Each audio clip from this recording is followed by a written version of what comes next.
Ministre, nous allons maintenant prendre des questions ou des interventions de 2 minutes chacune. Et la première d'entre elles sera de Madame Blandine Brocard.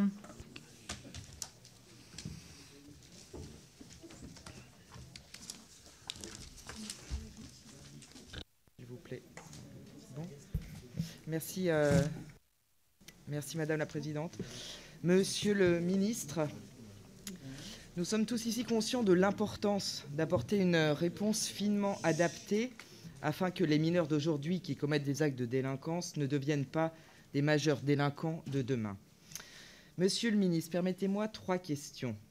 La réforme de la justice pénale des mineurs simplifie la procédure afin de la rendre plus lisible et plus rapide.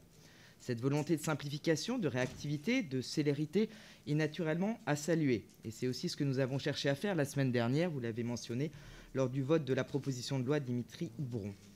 Cependant, Monsieur le Ministre, pensez-vous que les nouveaux délais pourront être tenus au regard notamment de la surcharge de travail des magistrats et de l'engorgement des tribunaux? Ma seconde question. Ce code entrera en vigueur en mars prochain, soit très rapidement après l'adoption de la réforme que nous allons examiner. Les professionnels intervenant en matière de délinquance des mineurs seront-ils en mesure de la mettre en œuvre dans des délais si restreints? Ce texte va entraîner de leur part une réorganisation conséquente.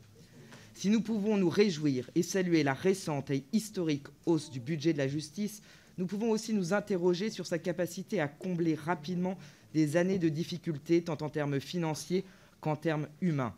Vous l'avez d'ailleurs évoqué, Monsieur le Ministre, un certain nombre de recrutements sont en cours.